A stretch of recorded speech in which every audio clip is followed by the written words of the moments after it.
20 টাকার প্রসাদ, একটি পেড়া, একটি গজা, এবং এটাকে নাম দেওয়া হচ্ছে প্রসাদ। কত বড় আস্থায় আঘাত!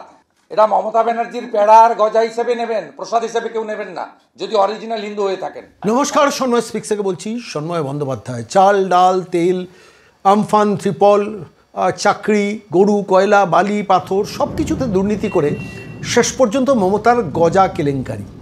আজকে সেই নিয়েই প্রতিবেদনটা পেশ করছি, মমতার গজা কেলেঙ্কারি। আচ্ছা, খুব দরকার ছিল বলুন তো?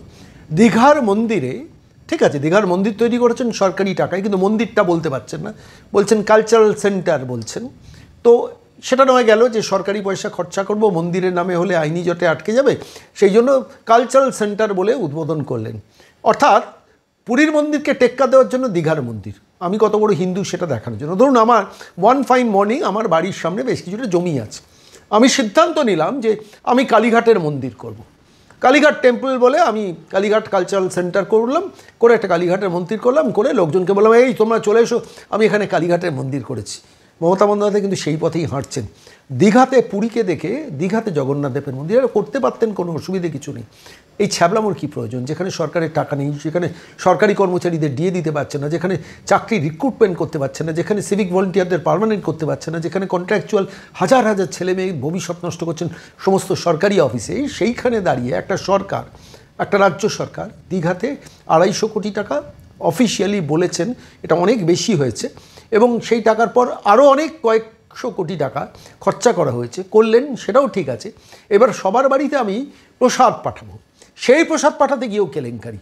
অর্থাৎ সেখানেও কাটমানি, কমিশন, ঘুষ কী আছে জানি না, বিশ্বাস করতে চাই সেখানে নেই, কিন্তু প্রশ্নটা হচ্ছে এটা খুব দরকার ছিল। যে সরকার প্রায় 6.5 লক্ষ কোটি টাকা দেনা করে রেখেছে বাজারে, যে সরকার নুন আনতে পান্তা ফুরে 2000 কোটি টাকা সম্প্রতি রিজার্ভ ব্যাঙ্ক নোটিফিকেশন করেছে বাজার থেকে ধার নিচ্ছে, সেই সরকার এই মুহূর্তে দাঁড়িয়ে বাড়িতে প্রসাদ পাঠানোর নামে 20 টাকা না 22 টাকার একটা প্যাকেট তৈরি করছে।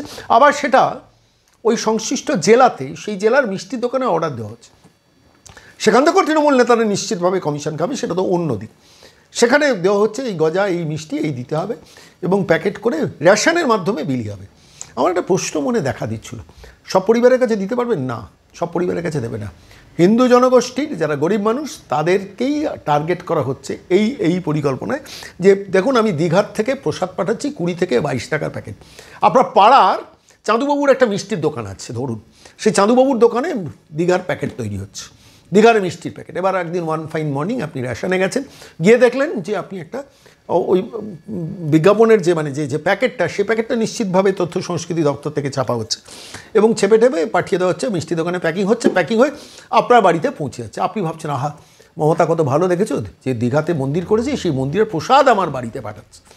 এবার পাড়ার চাঁদুবাবুর বাড়িতে যে ওই মিষ্টিটা নিয়ে প্যাকিং হয়েছে, সেটা তো আপনি জানেন না, সেটাই ধরিয়ে দিলেন শুভেন্দু প্রেসের সামনে, সংবাদ মাধ্যমের সামনে। মমতা বেজায় চটেছে না, আমি পাড়ার চাঁদুবাবু হোক, পাড়ার কেলোবাবু হোক, ও পাড়ার ঘন্টিবাবু হোক, ও পাড়ার মন্টুবাবু হোক, যার দোকান থেকে মিষ্টি প্যাকেট করে করে বাড়িতে পাঠাচ্ছি। অর্থাৎ 2026-এর ইলেকশনের আগে ভেট। আচ্ছা, যে কোটি টাকা খরচা হচ্ছে, সেই কোটি টাকায় চাকরি দিতে দেওয়া যেত না, কর্মসংস্থান করা যেত না, কন্ট্রাকচুয়াল স্টাফদের পার্মানেন্ট করা যেত না, শুধু স্বাস্থ্যক্ষেত্রে 52,000 পদ ভেকেন্ট, সেখানে কর্মসংস্থানের ব্যবস্থা করা যেত না, সিভিক ভলেন্টিয়ারদের মধ্যে ট্রেনিং করে 30,000 সিভিক ভলেন্টিয়ারকে প্রতি বছর কনস্টেবলের পদে উত্তীর্ণ করা যেত না, যেখানে 2,66,000 শুধু পুলিশের কর্মচারী দরকার, সেখানে আছে পুলিশের কর্মচারী মাত্র 1,16,000 সারা রাজ্যে। এই অবস্থার মধ্যে দিয়ে রাজ্য চলছে, যেখানে পুরসভা, পঞ্চায়েত, জেলা পরিষদ, গ্রাম পঞ্চায়েত সরকারি আন্ডারটেকিং সমস্ত কন্ট্রাকচুয়াল স্টাফ দিয়ে চলছে, যেখানে সরকারি বাসগুলো তেলের অভাবে বেরোতে পারছে না, রিপেয়ারিংয়ের অভাবে সরকারি বাসগুলো চলতে পারছে না।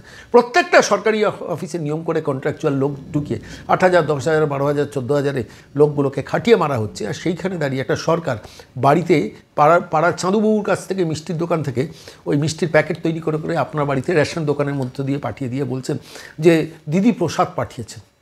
ভাবতে পারেন কতটা নির্লজ্জ না হলে একটা সরকার এই স্তরে নামতে পারে। আমরা বলছি, আমাকে একজন দেখলাম, আমি এটা নিয়ে সোশ্যাল মিডিয়ায় পোস্ট করাতে একজন লিখেছেন যে দলটা এমন একটা দল, সেপটিক ট্যাঙ্কের মধ্যে বর্জ্যদ্রব্য, সেটারও যদি বাজারে কোনো দাম থাকতো সেটা নিয়েও 2 নম্বরই করতো। আমার সেই ভাষায় কথা বলতে ইচ্ছে করছে না, আমি শুধু বলছি মমতা বন্দ্যোপাধ্যায় থামবেন কি?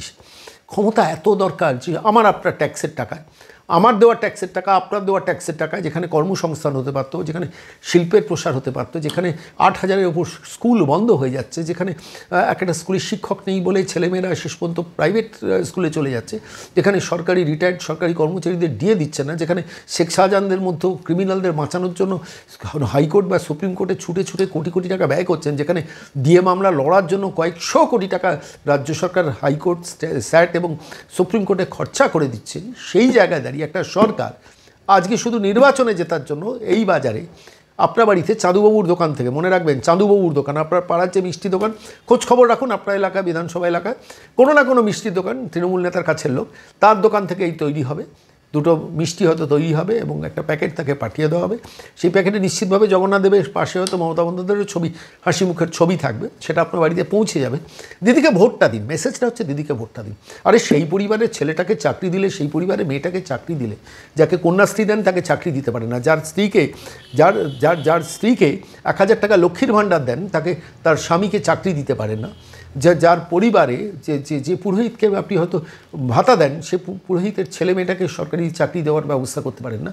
আর সেইখানে দাঁড়িয়ে, আজকের দিনে দাঁড়িয়ে, যেখানে প্রায় 65 লক্ষ বাংলার পরিযায়ী শ্রমিক, বাংলার বাইরে, ঠিক যেখানে যেখানে পুলিশের রিক্রুটমেন্ট নেই, যেখানে সমস্ত সরকারি অফিসগুলোতে রিক্রুটমেন্ট নেই, কি না সরকারের পয়সা নেই বলে, আর যেখানে সেইখানে দাঁড়িয়ে একটা সরকার শেষ পর্যন্ত পাড়ার চাঁদুবাবুর দোকান থেকে গজা তৈরি করাচ্ছেন, আর সেই গজা তৈরি করে আপনার বাড়িতে রেশন দোকানের মধ্যে দিয়ে পাঠাচ্ছেন।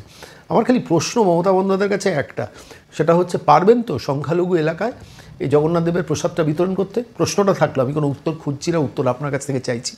আমি এই পর্বে শুভেন্দুবাবু পুরো ঘটনাটা এক্সপোজ করেছেন, তার কিছুটা অংশ শুরুতে দেখিয়েছি, পুরোটা শেষে দিই। 20 টাকার প্রসাদ, একটি পেড়া, একটি গজা, এবং এটাকে নাম দেওয়া হচ্ছে প্রসাদ। কত বড় আস্থায় আঘাত! এটা মমতা ব্যানার্জির পেড়া আর গজা হিসেবে নেবেন, প্রসাদ হিসেবে কেউ নেবেন না, যদি অরিজিনাল হিন্দু হয়ে থাকেন।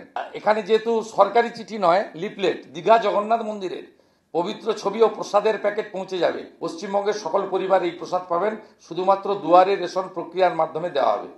এটা হিন্দুদের আস্থায় আঘাত নয়। মাননীয় মুখ্যমন্ত্রী, আপনার দুটো চোখ যদি খোলা থাকে, আপনি জমজমের পানি আপনার ভাইপোর জলের ফ্যাক্টরি থেকে, লিপস এন্ড বাউন্সের ফ্যাক্টরি থেকে বানিয়ে পাঠাতে পারবেন? কোনো সাম্প্রদায়িক বক্তব্য নয়, বক্তব্যটা হচ্ছে হিন্দুদের আস্থায় আঘাত করা।